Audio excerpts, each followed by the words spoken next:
to the show with your friend and mine. So tell me, Dr. Squee, who's it gonna be this time? We like to hear you talk, but we love to hear you listen. And if you are not subscribed, you won't know what you're missing. So welcome to the Dr. Squee Show. Welcome to the Dr. Squee Show. Welcome to the Dr. Squee Show. Headphones up. Here we go. We are now going to welcome onto the stream a very appropriately another Doctor Who companion. Please welcome Purple Gillian Brown herself, Nicola Bryant. How are you doing tonight, Nicola? Hello, I'm good, thank you. How are you?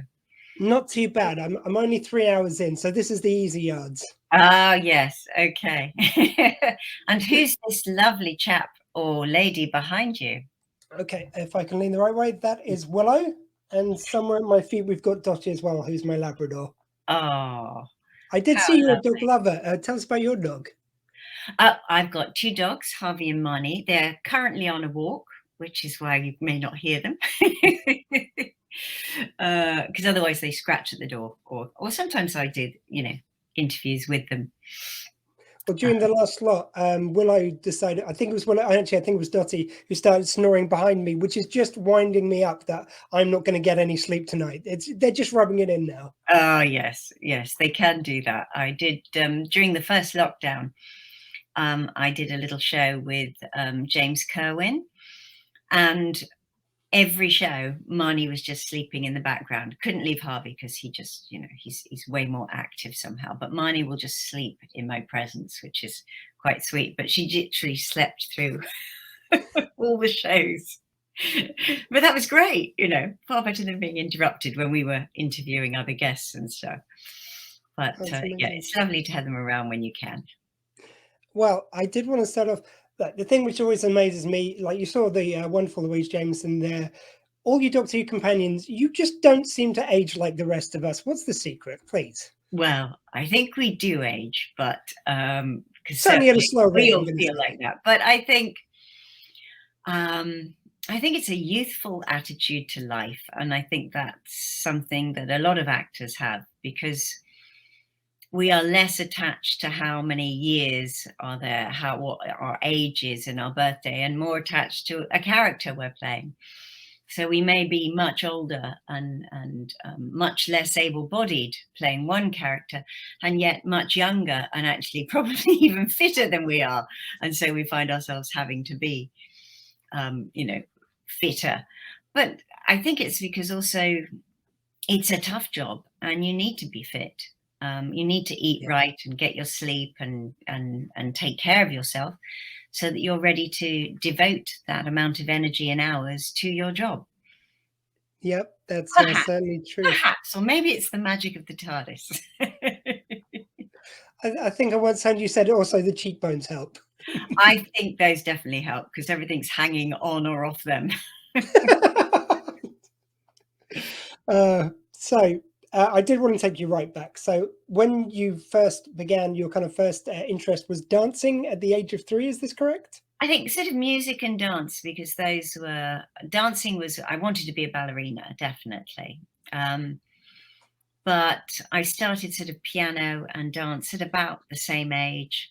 I loved my dance classes. I really enjoyed playing piano. But I think my music playing became more influenced by the teacher that I had than by the actual joy of the piano. So let me say, I didn't particularly enjoy my piano teachers. Right. The slapping of the ruler on the hands, on the wrists, and the only play this. Whereas my mind and my imagination and my creativity wanted me to start to make my own sounds. And it did really even start with sounds very young. I think pre-Jaws, I'd sit my parents down and say, now you have to guess what this is. And then I finish this composition of noises and then go, well, it was a shark, of course. But I was much more interested in creating my own perhaps even my own dance, always choreographing things in my head and writing music, and I was far more interested in that. But my piano teacher was only interested in how good was this scale and how much of this piece had I practiced, and it became a bit stifling, I think, in the end. Whereas my ballet teachers, albeit quite monstrously strict, some of them, because that's the way ballet was, they were always inspiring. And so I think that's where my sort of early ambitions lay, in being on the stage as a dancer. And it sounded like it was going pretty well by all reports, and then asthma struck and Well, it ended your wasn't. dance career. Yeah, it Is that wasn't that correct? the asthma struck. I had it from a very young age. You can blame genetics, except that I love reading medical papers because that's one of my obscure late night insomniac hobbies. And they're now proving that genetics have very little to do with anything, which I find absolutely fascinating. Oh, And it's more likely the genetic eating habits that you've learnt from your family that are the cause of passing on whatever this particular condition may be. The studies that they've done so far only involved 2 diseases, but they believe quite clearly this may be true of all. oh, So we wow. don't actually have to inherit things from our parents if we live a different life or Okay. lifestyle. So I had asthma. My father was very asthmatic. My father's brother died of asthma. So my family had it very seriously in their lungs, and I'd had it all through my childhood. And when it comes to dancing studios, they're pretty dusty places, especially as soon as you're on point, because you've got all the chalk in the corner to sort of put onto your point shoes so that you don't slip, and all of these things. So it wasn't an ideal scenario for me to want to be a ballet dancer. But it was much more the case that, a ballet dancer's education is half a day of ballet and half a day of studies, as opposed to a full day of studies. So my father was not very keen on me doing that with my life. And perhaps annoyingly, if I'd been sort of less successful academically at school, they might have let me go. But because all the teachers were like, no, she's very good at this, it was a case of my parents really not wanting me to go. So my dad had slightly mistakenly, I think he'd say this was one of his, one of life's decisions that he made on the basis that he thought if I was allowed to audition for every ballet school that I was interested in, I probably wouldn't get in. So then that would break that desire and stage of my life. Unfortunately, I got into all the ballet schools that I auditioned for, including the Royal Academy. So then we were with this dilemma of, well, she's got into all of them and now she wants to go. So my father ruled against it, which was really upsetting for me, but then supported me greatly after I'd completed my O-levels and A-levels, as they were then called, and went to drama school. So perhaps ballet world's loss, I'm not sure. We will never know. Maybe in like a parallel universe, there's the Nicola Bryant, the famed ballet dancer. Yes, who knows? Who knows? So you got a scholarship, is that correct, to Webber Douglas? I did, yes. Yeah. How was that? It sounds like it must be very tough drama school. It sounds very disciplined in a different way, I suppose. Yes, I mean it's very much a classical school. In that it was a great deal of studying the classics, Shakespeare and Chekhov, and the sort of more modern classics like Pinter and Stoppard. So we did a lot of classical texts, far less of the rawer, more new, very modern texts. And that suited me because I did feel very much that I was destined to be a classical actress, not knowing what actually was going to lie ahead. I was really lucky to be accepted by Webber Douglas. I thought it was a wonderful school and I really enjoyed it. And I also had a scholarship I was offered a scholarship to Central School, but there was like a scholarship boundary, like how far you okay. go, and I was like 2 miles outside. So I got into Lambda, and I got into Central, and I got into Webber Douglas, and I didn't, because I got turned down by them all for being too young, and then went back under a different name with a different look 3 months later. I love it. I know, honestly, the chutzpah of it all. But I mean, it's not easy to get one scholarship, and if it wasn't for a catchment area, it sounds like you would have yeah, got two. I'd have got, yes, I would have got more, but it was further south, and I could have got the scholarship to Lambda, but Lambda were offering a scholarship for September, and Webber Douglas were offering one for April. And at this point, that meant, and according to the timing, having auditioned for them all the previous September, because Webber Douglas had an April intake, I thought I'd rather go to Webber Douglas and start now than wait to the following September and start with Lambda. So, Wow. because they're very close geographically in terms of schools. Yeah. Just very quickly, shout out. We're just going to leave the link there now on the bottom of the screen. Please do give everything you can to Shelter. Nicola and everyone else is very kindly giving up their time today. So justgiving.com/sheltersqueeze. So thank you for that. We're now currently at £100 thanks to the very generous donation by Ian McNeese there. So I want to get on to so at the end of drama school in your last year, you did No No Nanette. I did, yes, the musical. Was that one of your first like lead roles, or had you done a few by that stage? I wasn't expecting to be a lead role in this at all. I did have lead roles in other shows that we'd done over that year. And this was a show that was meant to be for all the musical actors, which I had not been included in this category.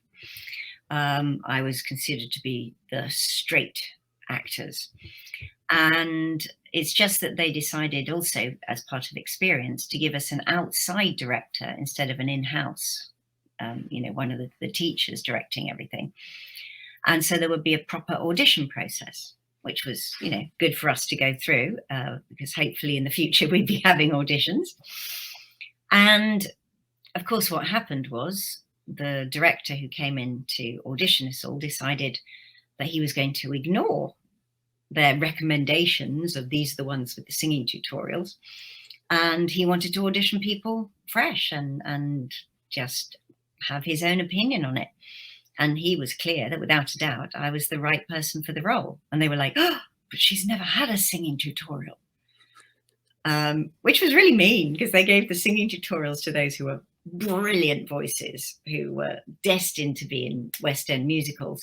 And then to those who were tone deaf, who completely had no musicality at all, so that they could maybe gain a more musical ear. But those of us in the middle who could hold a tune with a reasonable voice, but not, something, God-given splendor, never got a look in.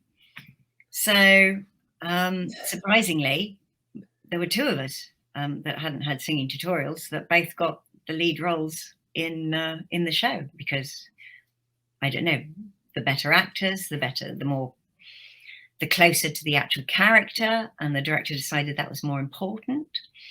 Feels like there must have been a lot of confidence with you from a very young age to be going into all these things to kind of get these roles. No?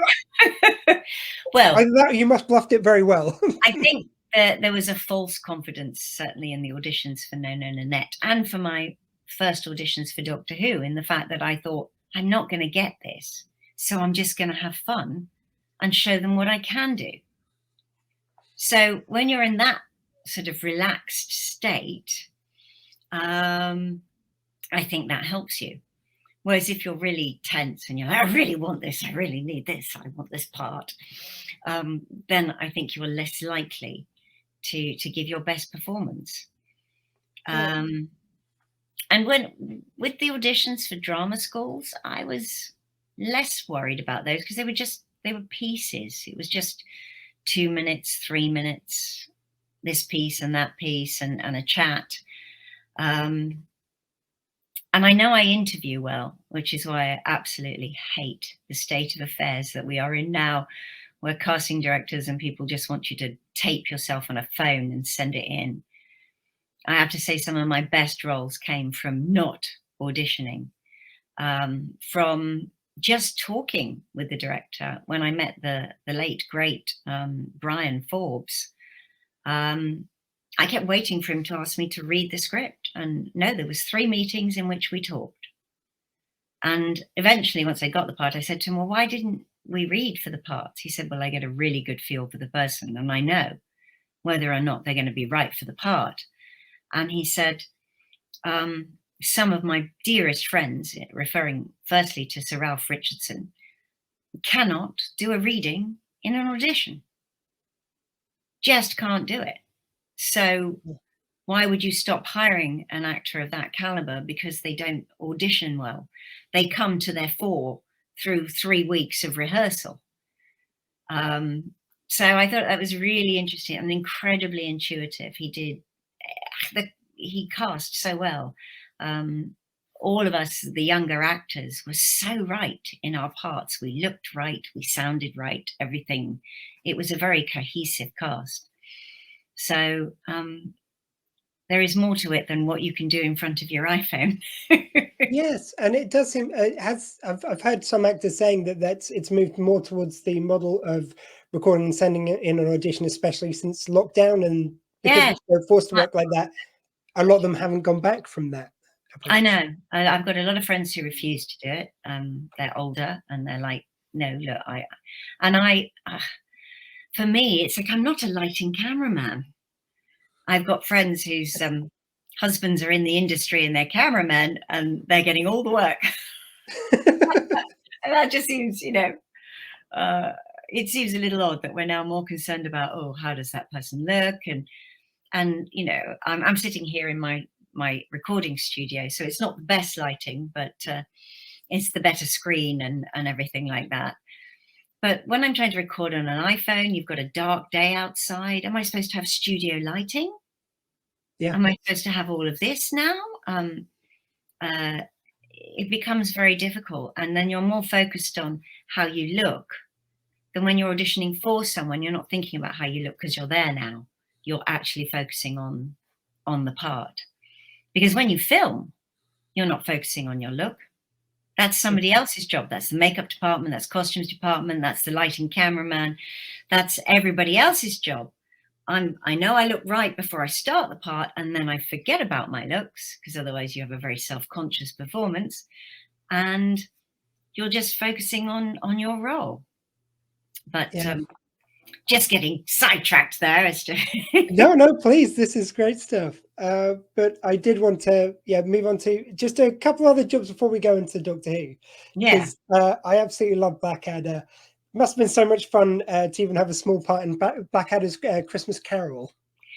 I loved auditioning for Blackadder. That was great fun, and I loved playing Millicent and finding everything. But it was the most difficult time of my life because my father died literally the day before I started Blackadder. Oh, no. So I had just finished playing, doing Who's Afraid of Virginia Woolf. I'd finished that sort of on a whatever it was, a Friday, Thursday, we'd finished that show. I'd driven down, come straight down to see my family. My dad and I were supposed to be going out for lunch. He didn't feel well. By the end of that day, he died, completely unexpectedly. Then I had to do all the ringing round, arranging the funeral, sorting all that. But on the Monday, I started Blackadder. And I don't think this reflects badly on the people that I was working with, but I asked for time off to bury my father and I wasn't allowed it. And I think that was perhaps a BBC policy or whatever at the time.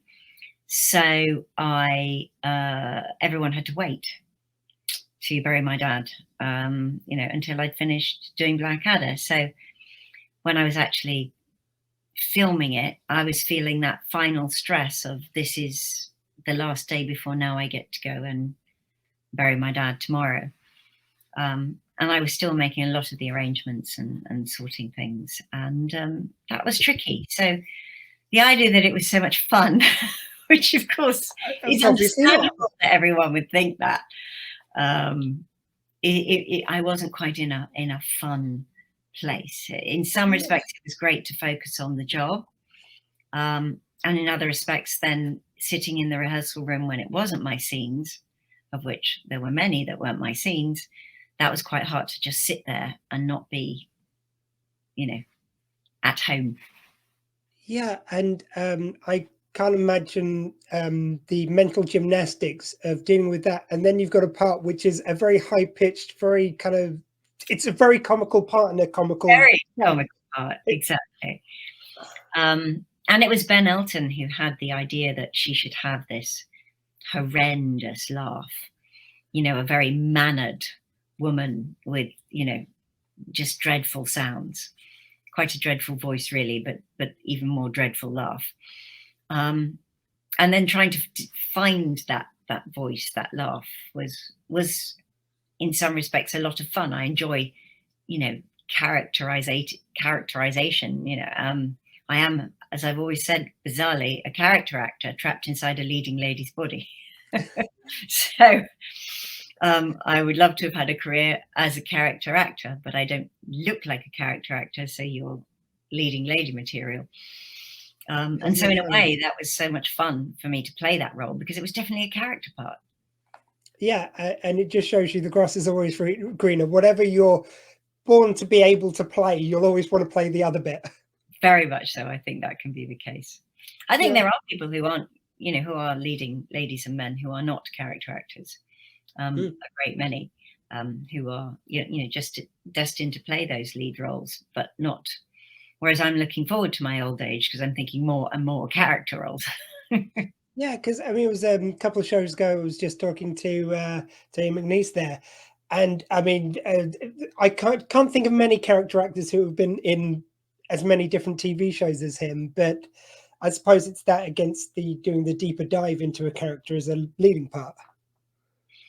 I don't think one dive is necessarily deeper than the other. They're just very different roles. And in theatre, often if you're playing one character part, you may be playing two or three. So you may have several roles to sort of double up in. And you may not get the opportunity to put the same level of depth. But I don't think, well, many of my character actor friends approach them with any less. Oh, no, I didn't mean to suggest that. Pardon me. Sorry, I just meant as in you get to play it for longer, so you get to do more things with it through dint of that. Not that anyone puts less effort into it. Ian is wonderful, and I would certainly not. Did not mean to suggest any other. Anyway, digging myself out that hole. Oh, no digging necessary. No, certainly that wasn't my intent. Thank you very much for letting me clarify that. Star Trek continues. Now, this wasn't a fan production, but one on such a grand scale that it's so fondly remembered by Star Trek fans. I felt I had to mention this. So we played Lana. Weird thing, isn't it, saying fan production? But I think it's amateur in the original sense of the word amateur, as in doing it for love. Yes. So we did it for the love, but everyone involved was professional. Yes. So all professional actors, professional crew, and then extra helpers, extra people involved, playing sort of minor roles who weren't necessarily professional actors before, but a lot have gone on to do acting afterwards, which is very interesting. I mean, for me as a Star Trek fan, the idea of walking around these sets where they've done it so accurately, amazingly, extraordinary. I got such a buzz out of doing that. And Colin had told me how amazing it was working with these guys. Yeah. And I'd said, oh, I would love to do that. And he was like, really? And I was like, yes. And he said, well, I'll introduce you. And they were kind of annoyed because they had previously just cast a role which they thought would have been perfect for me. And they wished they'd known that I would be interested in doing it. So it's kind of a strange one, really, because I didn't really think I had to go around telling people that I was interested in it.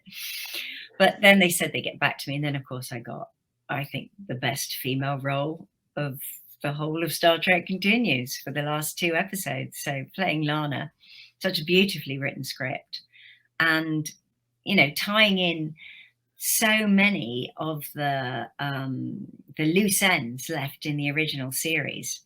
It was phenomenal. Really, really great fun to do. Yeah, and something which you said there, I do think that the level of details on that set, and you know, I've always loved the spirit of these fan productions, and they are all wonderfully dripping with love. But just the extent people go to now, and they're able to do with sets or with effects through computers and stuff like that, Yeah. it's just a whole new world. Yeah, I think we're very blessed to have that they had the passion to do that, and of course it was very well received by Roddenberry himself. You know, he Gene's son, and he said he considered it canon. So I thought that was extraordinary too. It doesn't get much better as praise goes for a Star Trek project. Exactly. So on to Doctor Who. When did you first hear about the job? When did it first arrive with you? I was only out of drama school about a couple of weeks before I was asked to audition, which at first I didn't think was a proper offer. I thought it was a friend playing a prank on me. So, having hung up on Terry Carney, I then had to ring him back and realised that this was a proper offer. And then I auditioned for months. It went on for ages. And they were just auditioning people from the States and Canada. And I eventually heard that it was down to 2 of us. And the problem was that I didn't have an equity card. Right. So I had to rush out and try and get an equity card through using the light entertainment way, because then you could get an equity card with 0 weeks, which was incredibly stressful and complicated trying to get that sorted and arranged before I got the opportunity to play the role, because if I hadn't got that card, I would have to have handed that part to their second choice. Wow. Which I have no idea who that person is. Obviously, they are the only one who knows that. No one's ever come forward and said, I have second choice. There's still somewhere seething away. someone knows it was them somewhere. Excuse me, having a sip of my tea. Oh, please do. So how close was it to time that you got the equity card in before you? Oh, felt like minutes, because I contacted Equity and they made a little booklet which showed you how to write your own contracts. So I wrote all my own contracts and went out to wine bars and pubs and kids' parties and just got people to allow me to entertain for a couple of hours, play piano or whatever. And then they signed my contract, and then I sent the contracts in to ask for my 0 weeks, because the idea is that you prove you can earn a living, and then they'll allow you your equity card. Whereas So normally you just show up these parties and just chuck and drive. Oh, sorry, I've lost you there. Oh, sorry. Can you hear me okay? I can hear you. Yes, you're coming back. Yes. Excellent. So you just had to turn up at these parties, you just chuck and drive in, you could perform this. Oh, sorry, Ian, I've lost you again. So you fine. You're sounding like a Dalek on a tambourine. Okay, I have no idea why. I'm just checking mine. My Wi-Fi is good, I guess. These things happen. Can you hear me okay? Yes, I can hear you okay again. Oh, excellent. Sorry, it was all coming through clear my end, so I don't know what everyone else is hearing, but if you're hearing me like a Dalek, that'll be why. Yeah, just to go back, we were talking about when you were going to these parties. So you just had to do whatever you could think of to kind of just and well, I only did one kids party, and that was I got the kids together to play lots of games and sang songs and did things, but mostly I played in pubs and wine bars, and just got them to sign the contracts. But when I sent them in for the, they had a sort of monthly meeting where they would all sit round and decide, should this actor get a 0 weeks equity card. They rang me up that day and said, I'm sorry we didn't have time to get to your contracts. We'll do you next month. Well, that meant that I knew I'd lost the part. I'd lost the role. So I was just kind of like, oh, okay. And then I put the phone down and I thought about it, and I thought, well, you know, this seems wrong. This is a union that's supposed to support actors, and they're actually just stopping me from getting a job. So I rang them back up and I said, look, I've got a really huge opportunity here, a fantastic job in a huge television series. And all I need is my 0 weeks card. And if you can't find the time to do this in the next 24 hours, I'm going to lose this job. And if that happens, I am going to go to the tabloids and sell my story to the papers, because you have just destroyed a young actor's career who's come straight out of drama school. I've done everything according to the book, you know, and so they said, right, okay, we'll get back to you. Well, within the next 2 hours, I got a phone call saying, we've looked at your contracts, you're fine, you're in. So I'm glad I had the courage to sort of like, you know, ring them back up and say, oh, come on, this isn't fair. It isn't right. It's more the chutzpah we were talking about before. Yes. But I didn't have it at that moment. At that moment when they told me, I was like, oh, okay. And then as I started walking around, having put the phone down, I was thinking, well, this can't be right. I'm gonna lose everything. I have to ring my agent and tell him I haven't got it. And so I rang them back up, and then I had to ring my agent back up and said, look, I don't have it yet. They're going to try and look at it soon. Can you because John Nathan Turner was waiting to hear from my agent. Can you just ask them for another 24 hours? And it was all, you know, a lot more stressful than today when nobody seems to care whether you have an equity card or not. Yeah, that is one thing. And did John Nathan Turner know all this was going on in the background? Or yes, were you yeah, just like...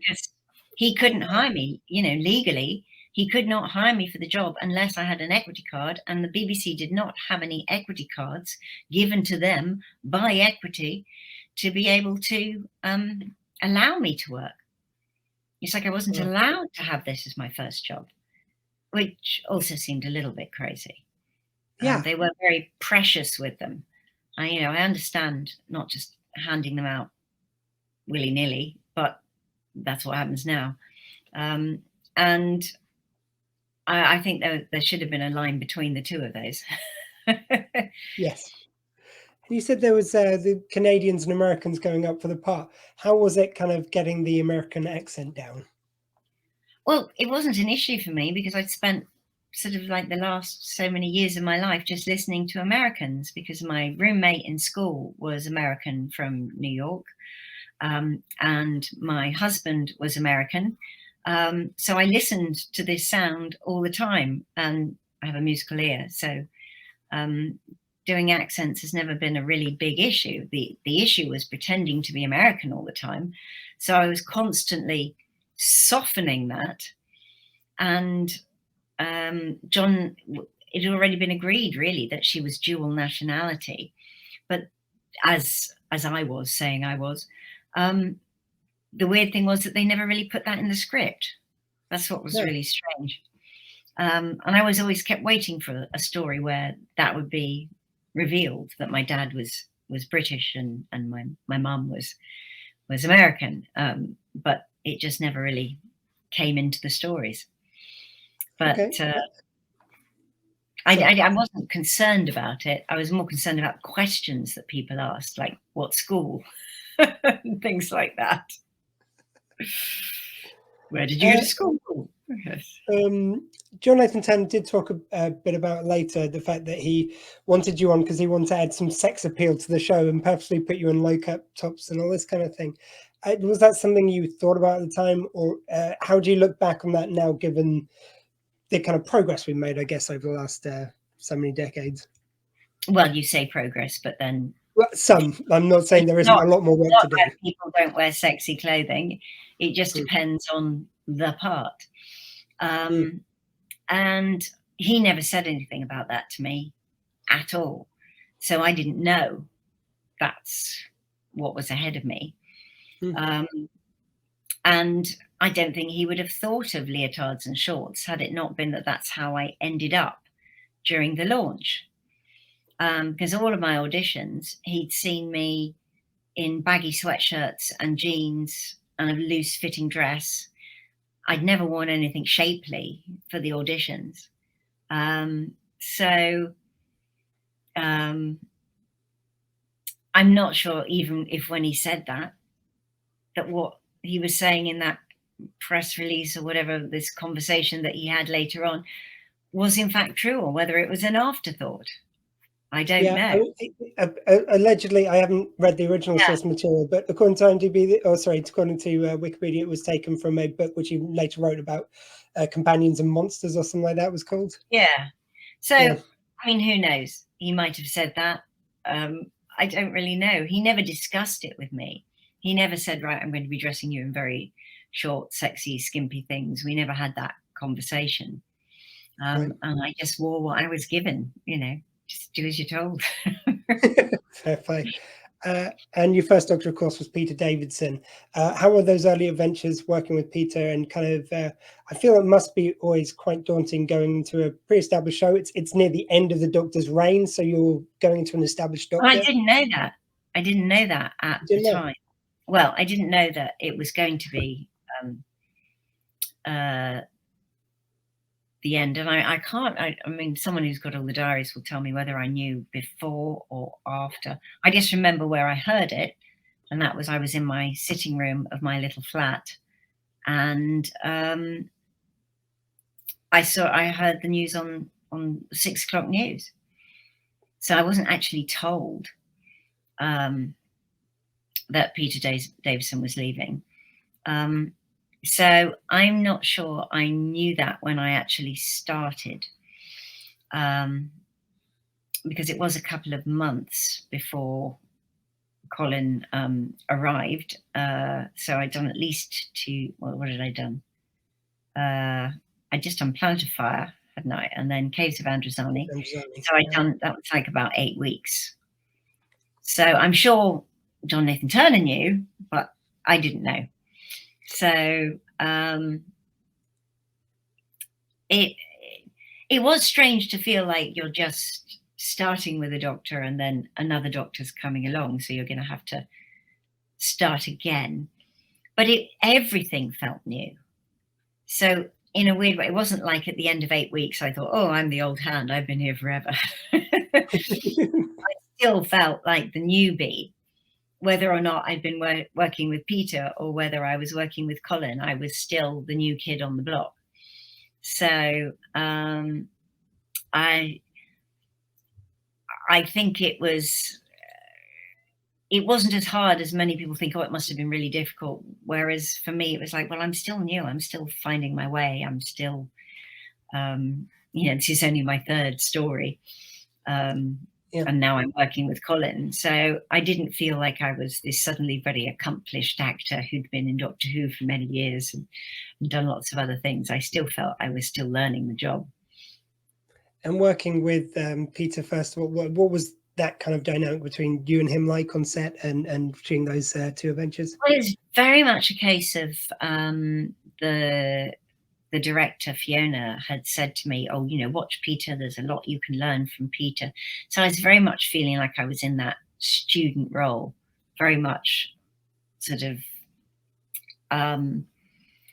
just trying to learn how everything happens, because stage school had been very much about being on stage and not about filming in front of cameras. There was on location, there was studio, there was all these different kinds of filming. So I was very much in that. I didn't leave the set when I finished. I stayed to watch and learn from other scenes. So very much it was that kind of role that I had and Peter had in it for me. It's not like he was going around teaching me, but I was very much watching what was happening to try and learn as much as I could as quickly as possible. And it did seem like those last two adventures, I think, are very fondly remembered. But specifically, the Caves of Androzani is seen as one of Peter Davison's best adventures. So, what a wonderful time to come in! Did those stories did anything strike you as special about them at the time? I mean, I did love Caves of Androzani when I read it. I just thought it was a phenomenal story. But I thoroughly enjoyed Planet of Fire too, and I think the thing about Caves is it's not really just that it's considered one of Peter's best stories. It's considered one of Doctor Who's best stories. It won that award with the magazine. So it's like, how lucky am I to get that story and a Doctor's regeneration? Yes. All in one package. And I think it was difficult. I mean, you read a story and of course you're looking to see what happens to my character. Is it interesting from my character's perspective, as well as looking at the whole overall story arc? And did I think that Twin Dilemma was not a good story? No, not at all. It was just in such sharp contrast to Caves of Androzani.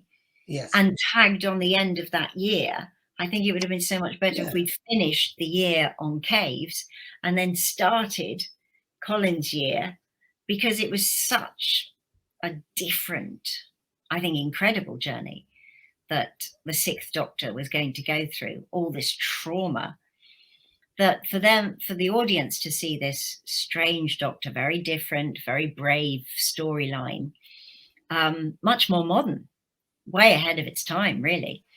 And then to not have any more stories to follow, where if at first you thought, oh, I'm not sure about this one, that you could gradually get to like him, that opportunity wasn't afforded to you because you had the great big gap in between. So I think it was interesting, a conversation I had with James Kerwin, who's the director of Star Trek Continues. He said in America, in the States, it did end on Caves. And then Colin's season began with Twin Dilemma. And I thought, oh, well, no wonder there's so much love for him there, because they had this different trajectory. And I think what a pity we didn't do it over here, because I think that would have benefited that very brave storyline. Yeah, I mean, it's already kind of one thing to have a brand new Doctor there, a new kind of working dynamic, as any time change in lead role is going to produce. And then you're getting strangled by the Doctor, which, as you say, is a hugely brave move. That's kind of quite disconcerting for the audience. Am I going to like him or not? Which I understand you and Tim were. Yeah. People still say to me, oh, I didn't like that. I didn't like that. And I'm thinking, okay, maybe you didn't like it at the time, but now, seeing the big storyline and seeing it, surely you can see it in a different light. But there are some people who are stuck in I didn't like that. I didn't like that at all. And I think a lot of that is fostered, engendered by the fact that this episode was just sort of almost tagged on the end, it feels like, of Peter's season, rather than being the launching pad for the new journey. Yeah, I mean, you had to argue against Mary Whitehouse in those days to get anything like that happening. And then it's almost like it gives her ammo if you put that at the end. So just when we're starting to like the Doctor at the end of the adventure. Never watched Doctor Who. I don't believe she watched it. I really don't. She just, I do think she very much had her soapbox. And Doctor Who just happened to be the target that year. And I think the stories that we had were predominantly very good stories. I say this now because I've only recently had to look at them all again when we're doing the Blu-rays. So you just see, well, how does that stand up in time, not having looked at it since then and everything. And you go, well, actually, that's a really good story. And you're comparing it to all the modern work and of course, the different budgets that they've got. And I think it was just unfortunate that we had a lot of naysayers and difficult people that, Doctor Who had to handle. Yeah, I mean, I love the fact that your adventures are being appreciated now, especially since, I mean, at the time, were you aware of, it seemed like the BBC was against Doctor Who, which is a really strange position to be in when I they're know it producing is, isn't it? Yes, it did feel, well, I have to say with hindsight, I now feel very much that they weren't against Doctor Who, they were actually against John Nathan Turner. Okay. Because I now know so many other things about how they wanted to get rid of him as the producer. But he was the only producer who had like this full-time tenure. They couldn't really get rid of him. And they didn't want to put him onto another show. So the only way they could get rid of him would be to get rid of the show. And I didn't know that. I didn't know anything about that. So I think a lot of it was directed to John. And I think as much as I adored John, I think he'd also drawn a lot of negativity to him by the way that he used the money, used the budgets, used Doctor Who for his own benefit, doing the pantomime, writing books, making money out of that. I think that was seen as, well, that's not how the BBC works. But they couldn't stop him unless they stopped the show. So I think, and this is something that I've only recently come to understand, because I didn't know about how he had this very special deal. And I did know that he very much wanted to go and work on Bergerac, and that they did not want to allow him another show. So, which I think is a pity, because I think he had a lot to offer, a great many different shows. But I do think he trod over the line of what the BBC found acceptable, with pantomimes and cookbooks and using BBC photographers and using BBC rehearsal rooms and studios as promos for his things that were entirely going into his pocket. I think that was driving certain people, certain executives, a little bit balmy. And I think that was adding to the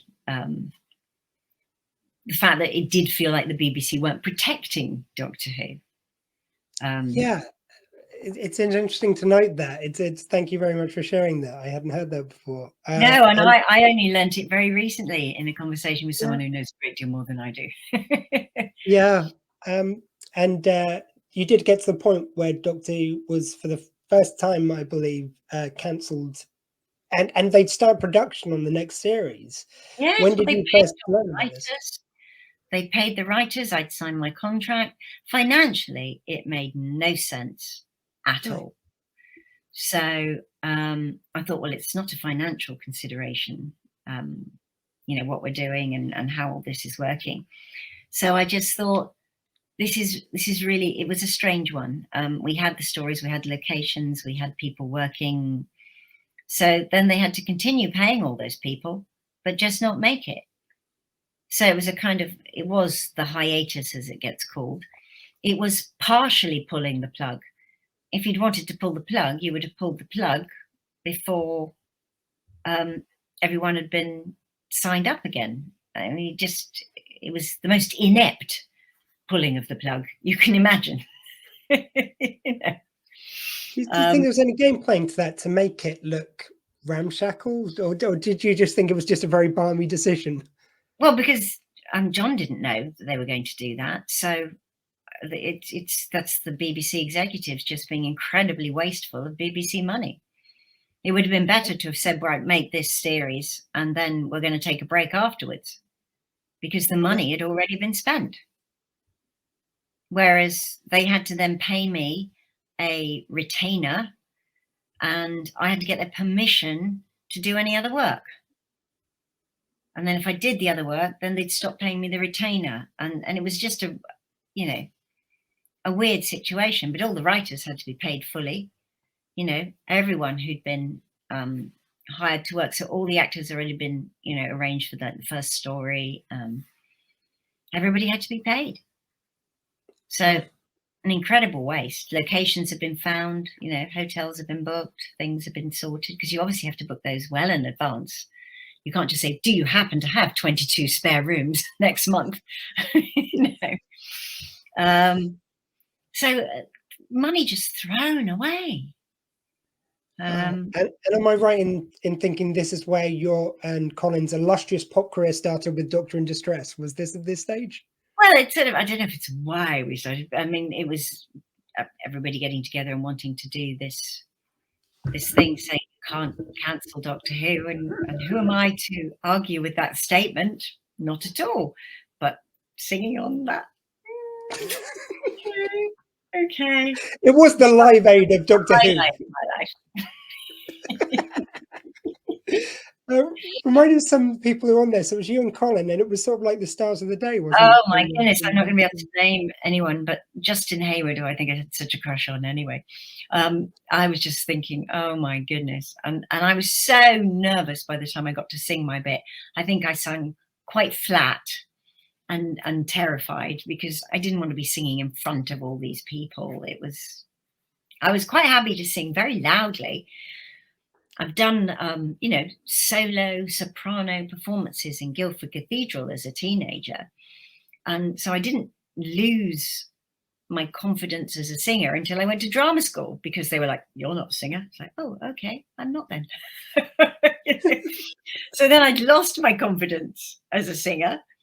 And now I was being asked to sing on this thing, and I was like, no, just let me sing the chorus. Let me sing along with everyone, because then I'll sing really loudly and confidently.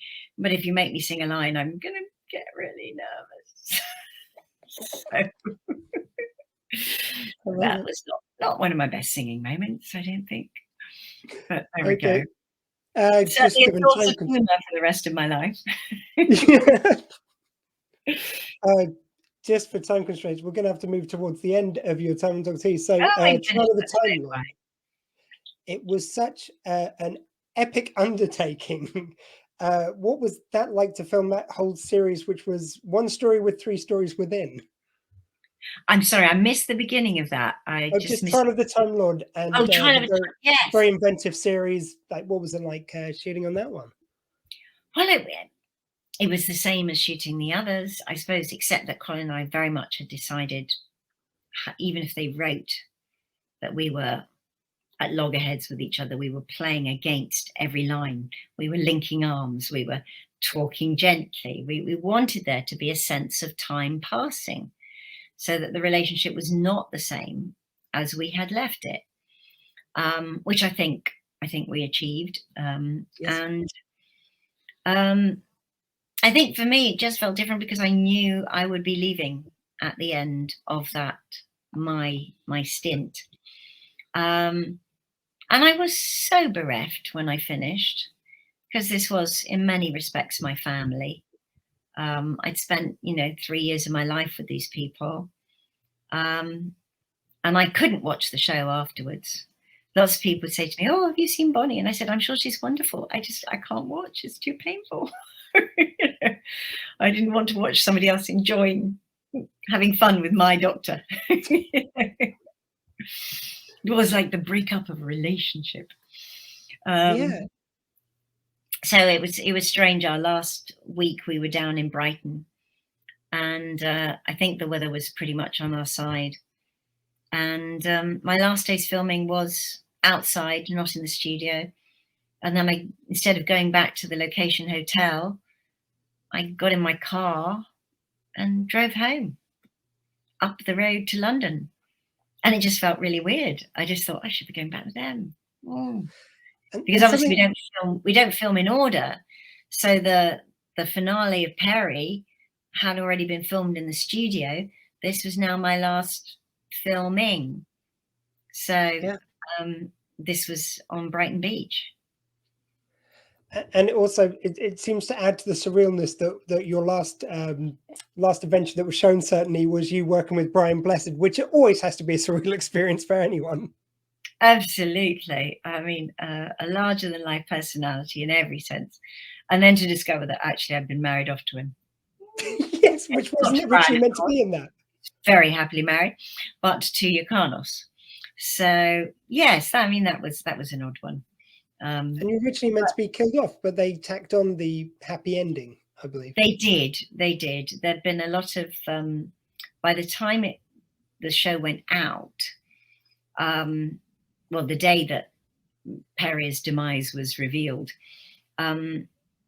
the phone lines to the BBC were blocked, and people wrote thousands of letters to John Nathan Turner saying, "Look what you've done to my child," or "Look what you've done to my husband." You know, people are really upset that this has happened to Perry, and so I think they just decided to wrap it up in this, because it clearly looks like a last minute, literally post-it note put in, because there is no scene, there is no dialogue, they've just taken a shot, melded it together and put it around a really sickly little heart thing.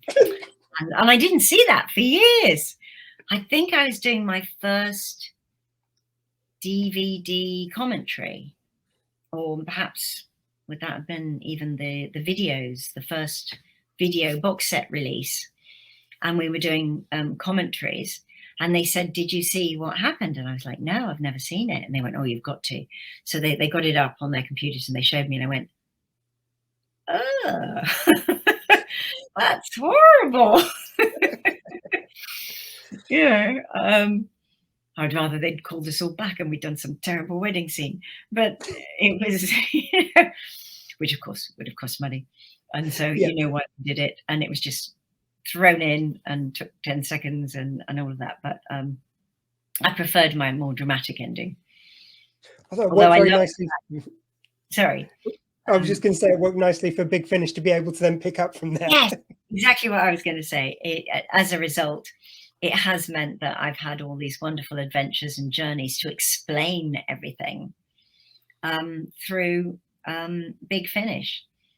So maybe it all happened for the best. Excellent. And it's just so exciting. And we're so thankful that after all these years, you're still playing Perry, still out there doing the audio adventures for Big Finish. Oh, yeah. I am so blessed to have that.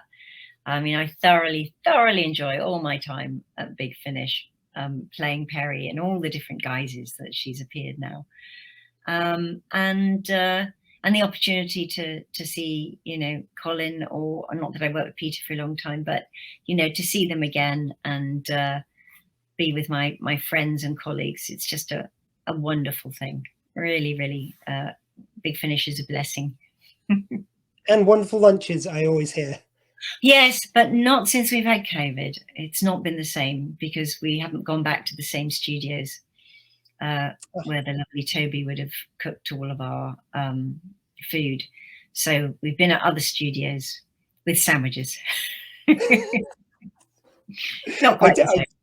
Just very quickly, I did absolutely love just hearing all the extras from the year of COVID, or a couple of years of lockdown, where you were just all filmed. I mean, it sounds like you've got quite a nice setup there, but other people are just in rooms under the stairs, like Peter. I think Peter Davidson was in his cupboard under the stairs.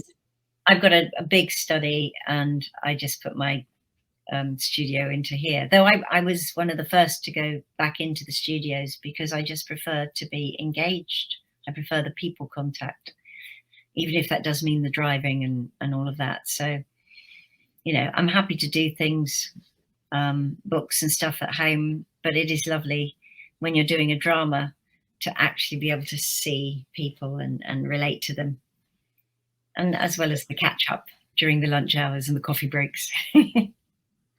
Thank you very much for joining us today. It really does mean a lot. And thank you very much to your agent who helped put this all together, Tim. Oh, brilliant. Yes, he's fantastic. Thank you very much, Nicola Bryant. Oh, that's all right. And I do hope that everyone who's enjoying this and whenever you get to research, just makes donations to the wonderful shelter, because it's a fantastic job that they do. And no doubt they will be called upon more and more in the coming cold with all the crises that we have. Yeah, it's nice to have an energy freeze, but it's unfortunately at double for a lot of people. So it's still very tough times, even with the energy price being capped for 2 years at double what we were paying before. But anyway, we'll not get political on this, but thank you very much. Yes, we will not. Well, maybe perhaps just say, you know, God save the king, as we are also in this time. And indeed. I think he will be a wonderful king. I've met him a few times, and he's an absolutely tremendous man. Really tremendous. Has done a lot of good that people don't even know about. Very quietly. Yeah. Very decent chap. So, His Royal Highness now. Yep, the country's Thank you good so much. Thank you. Good luck for the rest of your marathon. Thank you very much. Speak to you then. Bye. Okay, take care. Bye.